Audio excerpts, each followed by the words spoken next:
నవీన్ ఎవరు?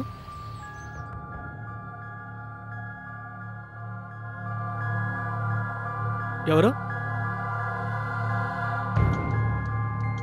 ఎవరు? నవీన్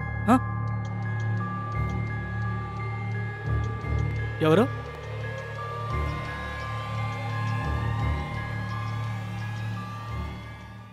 అరే నేను రా నీ 5th డైమెన్షన్ని మాట్లాడుతున్నా. ఫిఫ్త్ డైమెన్షనా? అవును. అంటే ఏంటి? ఎక్కడి నుండి మాట్లాడుతున్నావు? అరే నీ అంతరాత్మన్ రా బాబు, ఒకసారి రైట్ లుక్ వేసుకో. ఓ నువ్వా? సరే ఎందుకు వచ్చావు చెప్పు. అరే నువ్వు ఎప్పుడైనా వరస్ట్ సిచ్యువేషన్లో ఉన్నప్పుడే కదరా నేను బయటకు వచ్చేది. నేనా? అలా ఏం లేదు. నాకెందుకో నువ్వు చాలా వరస్ట్ సిచ్యువేషన్లో ఉన్నావు అనిపిస్తుందిరా. ఉన్నా నువ్వు ఒప్పుకోగానే. ఇంతకీ ఇక్కడ ఏం చేస్తున్నావు? లవ్ లెటర్ రాస్తున్నా. లవ్ లెటరా? లవ్ లెటర్ రాస్తున్నావా లేదా సూసైడ్ లెటరా?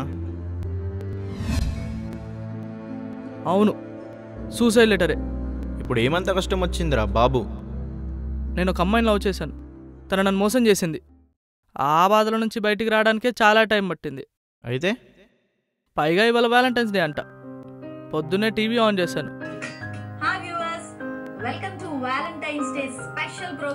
అన్ని వ్యాలంటైన్స్ డే స్పెషల్ ప్రోగ్రామ్స్. ఓహో. కోపం వచ్చి టీవీ ఆఫ్ చేశాను.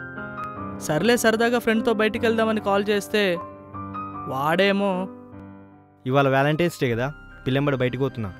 సరే ప్రశాంతంగా ఉంటుంది కదా అని చెప్పి టెంపుల్కి వెళ్తే అక్కడ నా లవరు వాళ్ళ బాయ్ ఫ్రెండ్తో కనిపించింది. వాళ్ళు చాలా హ్యాపీగా ఉన్నారు.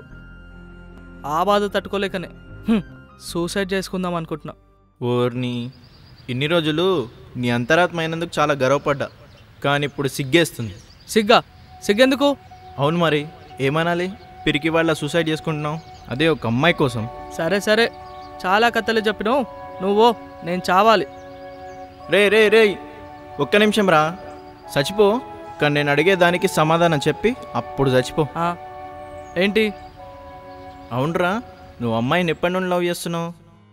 1.5 year నుండి. ఓహో, ఆ అమ్మాయి అంటే నీకు చాలా ఇష్టం అంటావు అయితే.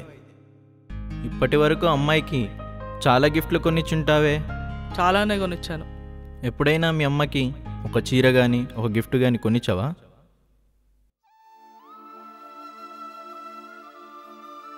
ఆహా లేదు. సరే అది నీ పర్సనల్ అనుకుంటా.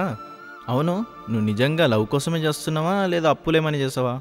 చిచి, నోవే, ఓన్లీ ఫర్ లవ్. నీ జీవితంలో ఎప్పుడైనా మీ అమ్మ కోసం కానీ మీ నాన్న కోసం కానీ లేదా ఈ దేశం కోసం కానీ చచ్చిపోవాలని అనుకున్నావా? ఆహా లేదు. సూపర్ రా నువ్వు. ఇంతకీ మీ అమ్మ ఏం చేస్తుంది? ప్రైవేట్ జాబ్ చేస్తుంది. మరి మీ నాన్న? హ్యాండిక్యాప్డ్. నీకు తమ్ముడు చెల్లి ఉన్నారని గుర్తుందా? తమ్ముడిని బాగా చదివించాలి, చెల్లి పెళ్ళి బాగా చేయాలి అని బాధ్యత లేదా నీకు? అవునరా, ఇంతకీ నీ డ్రీమ్ ఏంట్రా? Civil engineer. After all love కోసం నీ ఫ్యామిలీని నీ డ్రీమ్స్ని అన్నీ వదిలేసి చద్దామనుకుంటున్నావా? అవును, తన కోసం నేను ఏదైనా చేస్తాను. ఓహో, నిన్ను చిన్నప్పటి నుండి ఎంతో కష్టపడి చదివించిన నీ తల్లిదండ్రులకి ఇదేనా నువ్వు ఇచ్చే బహుమానం? అరే, ప్రేమించడం తప్పు కాదు, ప్రేమలో మోసపోవడం కూడా తప్పు కాదు, కానీ ప్రేమ కోసం చావటం తప్పురా. తను వదిలేసిందని నువ్వు బాధపడటం కాదు, నిన్ను వదిలేసుకున్నందుకు తను బాధపడేలా చెయ్యి. సరే కానీ ఎలాగో చద్దామనుకున్నావుగా, అమ్మాయికి ఒక్కసారి కాల్ చేసి ఇన్ఫామ్ చేయి. ఎంతో కొంత అమ్మాయికి కూడా నీ పైన ప్రేమ ఉండే ఉంటుంది. కనీసం అమ్మాయి ఎలా రెస్పాండ్ అవుతుందో చూద్దాం. నేను చెయ్యను. నాకు అమ్మాయితో అస్సలు మాట్లాడాలని లేదు. అట్లీస్ట్ చస్తున్నాను మెసేజ్ అయినా పెట్టరా. మెసేజా?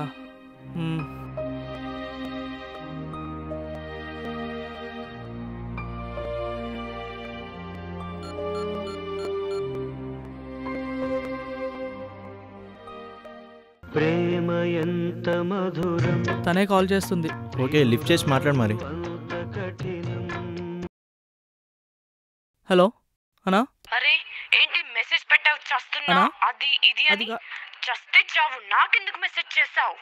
అంటే పోతూ నన్ను ఇరికించి పోవాలి అనుకుంటున్నావా? గో టు హెల్త్, చస్తే చావు. Good bye.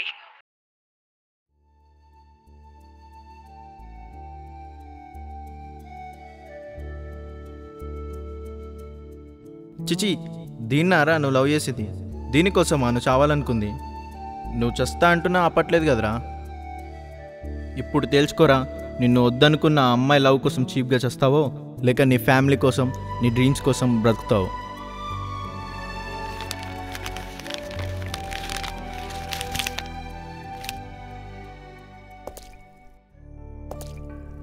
ఇలాంటి సోదరులు మన సమాజంలో ఎంతోమంది ఉన్నారు. ఏదో ఒక ప్రేమ జంటని చూసి వాళ్ళ ప్రేమను గుర్తు తెచ్చుకుంటూ ఆవేశంలో ఇలా నిర్ణయాలు తీసుకుంటున్నారు. ఇలా ఆవేశంలో నిర్ణయాలు తీసుకునే ముందు ఒక్కటి గుర్తుపెట్టుకోండి, ప్రతి ఇంట్లో ఒక అమ్మ, నాన్న, అక్క, చెల్లి, తమ్ముడు అందరూ ఎదురు చూస్తూ ఉంటారు. అంతకు మించి మీ ఆశయాలు మీకోసం ఎదురు చూస్తుంటాయి. ఒకవేళ నువ్వు చనిపోవాలనుకుంటే చనిపో, మీ అమ్మ నాన్న కోసం చనిపో, లేదా నీ దేశం కోసం ఒక భగత్ సింగ్లా చనిపో. అంతేకాని ఒక అమ్మాయి ప్రేమ కోసం మాత్రం చావకురా సోదరా. జై హింద్.